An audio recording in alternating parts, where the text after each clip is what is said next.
가까운 시장을 놔두고 김승년 씨는 이곳 광장시장을 찾습니다. 평생을 다닌 시장이라 그렇습니다.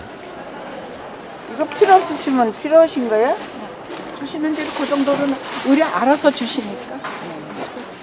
를 내려오면서 만나고 또 물건도 그렇게 맞이하게 되고, 그러니까 여기 서울에 사는 토백이들은 이 시장이 아니면은 음식거리가 힘들 정도로 그렇게 왔거든요. 30대가 서울에서 산 김승년 씨. 조선 왕조에서 영의정을 10명이나 배출한 집안의 장녀로 태어난 김승년 씨는 요리 연구가들에게 서울 음식을 전수하시는 분입니다. 오늘은 손녀들과 함께 한국인의 밥상을 위한 서울 음식 차리기를 해주실 겁니다. 앞치마 입고 그리고 부끄러 들어가는 거야. 자.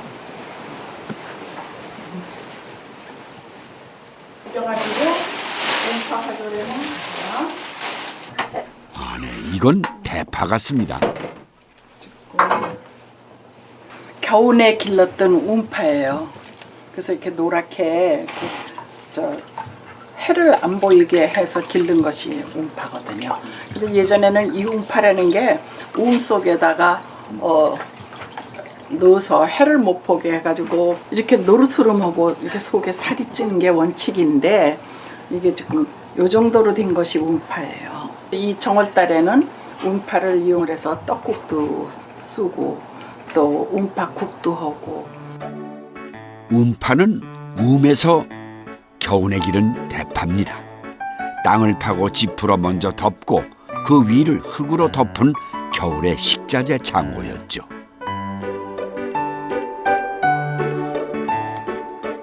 햇볕을 못 보고 자란 운파는 속살이 차면서 겉은 노랗습니다. 그 운파국이 서울 토박이들의 겨울 음식이었죠. 금방 끓이려면은 찬물에다 넣는 것보다는 끓는 물에다가 고기를 넣어야지 고기 빛깔이 뻘겋지가 않고 국물도 맑은 국이 되는 거야. 서울 음식에는 멸치나 다시마가 아닌 양진머리 육수가 기본입니다. 예부터 양진머리를 국거리라고 부르는 이유도 여기 있습니다. 올해 우리 이제 겨울 지나고 정초가 될 것 같으면 벌써 봄 음식이 상에 올라가야지 돼. 맑고 단아한 국입니다. 이게 바로 서울 토박이 음식의 특징입니다. 맑고 깨끗하고, 주로 김치 국물도 맑아야지 너무 고춧가루가 많이 들어가면요 김치가 탁하잖아요. 그래서 그런 김치도 싫어하고. 겨울에 먹었던 국 하나를 더 보여주시기로 했습니다. 북어를 이용한 국입니다. 요즘은 강원도에서 북어가 오지만 한국전쟁 이전만 하더라도 서울 사람들은 황해도에서 건조된 북어를 먹었죠. 북어 껍질에 양념한 소고기를 펴 바릅니다. 중조 할머니, 어머니 4대가 살았어요. 그렇기 때문에 겨울에는 이 명태 껍질이 꽤나 많이 좀 모일 수가 있었어요. 그러면 가족이 많다 보니까. 김승년 씨가 서울 토박이 음식을 전수할 수 있는 것은 그녀의 독특한 어린 시절 때문입니다. 일본이 주는 자귀를 거부하고 자결한 중고조 할아버지의 유지에 따라 40명의 식솔들은 시골로 이사해 오현이라고 부르는 집을 짓고 세상과 격리돼 서울 토박이 음식을 올곧게 새길 수 있었습니다.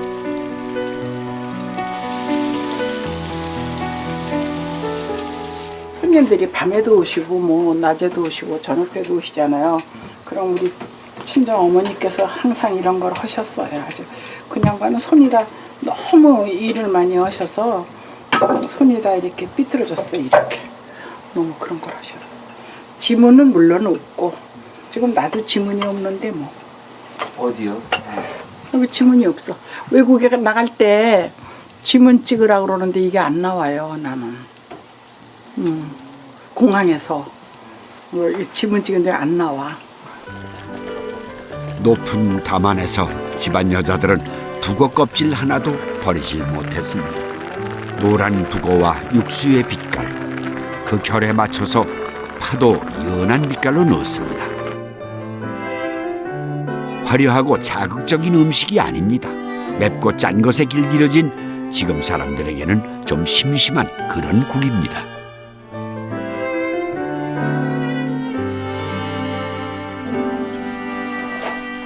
실수할 때, 어설프게 할 때, 어정쩡하게 돌아다니면 뭐라 그러세요? 요리할 때 좀 예민해지세요. 김숙련 씨는 요리할 때 그릇 하나 어수선히 놓지 않습니다. 어려서부터 보고 자라 몸에 배인 겁니다. 편법을 모르고 고지식한 서울 토박이의 정신이죠.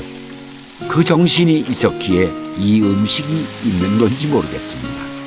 잘게 다지고 고루 섞는 요리법이 유독 많은 서울 음식. 편하고 빠른 것을 따르는 요즘 참 만들기 쉽지 않은 음식입니다. 장에 조리기 전에 섭산적, 장에 조린 것을 장산적이라고 부른답니다. 먼 길 온 손님상에 인사를 할 때 정성으로 낸 반찬이죠.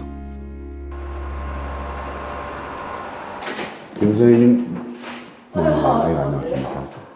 최불암이고요. 한국 밥상에서 네, 김 선생님 뵈러 왔습니다. 네. 안녕하세요, 아줌이. 이게 제가 이 한복을 이렇게 입은 거 보니까 제가 정식으로 초대받고 온 것 같아요. 근데 이 틀은 할머니 틀을 모두 닮아서 미인형 틀을 가졌어요. 아유, 고맙습니다. 게르머니 얼굴 길게 갖기가 쉬운 일이 아닌데 우리 동양인들은. 서울 사람의 얼굴형이 저렇게 생겼어요. 네, 그렇습니까? 옛날에 어른들께서 서울 사람들은 이마가 통 나오고 얼굴이 네. 갸름하다.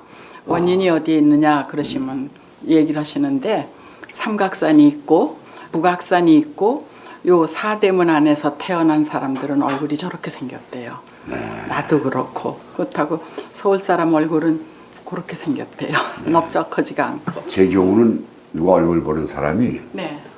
저 북방족이래요. 저 이북 넘어서 중국 쪽으로 코도 낮고 눈도 적고 입 쪽 막 구부려서 바람막이를 자르고 있는 얼굴이라고 그럽니다.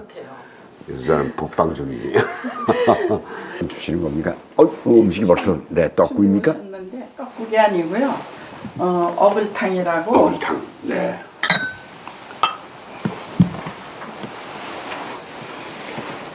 할머니가 어글탕을 자주 끓여주셨나? 네, 종종 끓여주시고. 저는 어글탕을 처음 맛봅니다.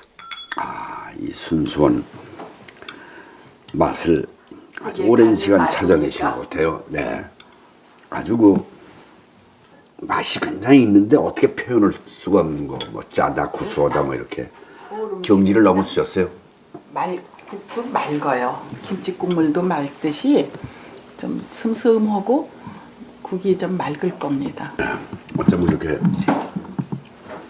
슴슴하게 맛을 내셨어요, 그래? 근데 원래 가지고 있는 이 재료의 맛이 그대로 이렇게 옮겨오네요. 그대로죠. 서울은요, 이렇게 야단스러운 음식 큰 접시에다가 이렇게 많이 펼쳐서 놓는 음식이 아니고 그저 소박하게 진지를 중심으로 해서 차린 상은 매탕이라고 그러고 국이라고 안 그래요. 매탕, 진지 이렇게 해서 그저 소박하게 잡수시도록 준비하는 상이 바로 서울의 밥상입니다. 많은 사람들이 부러워합니다. 맛있는 거 많이 먹고 좋은 구경 많이 하고 다닌다고요. 그래서 그게 이제 위안이 돼서요. 돌아다니면 재미있고 또 이것이 보시는 분들한테 조금 이제 질투는 생기죠. 우리 친구들은 늘 질투해요. 야, 너만 먹고 다니지 말고 나도 좀 데려가서 먹여라 이러는데 그렇게 될 일은 없고 그래서 제가 요즘 행복한 줄 알고 있습니다.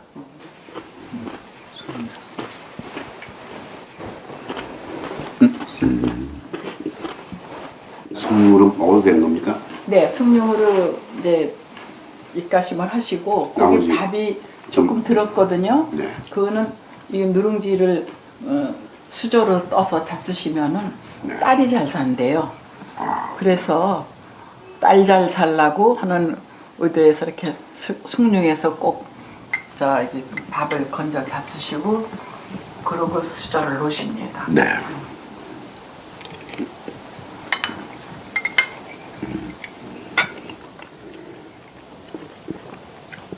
저도 딸을 가지고 있어서요. 근데 나중에 생각하니까 설거지할 때 마른 숟가락 놓는 것보다는 좀 적셔 놓는 것이 좋지 않을까 그런 생각도 좀 해봤어요. 네. 아유, 그래요. 정말 같이 얘기하고 싶은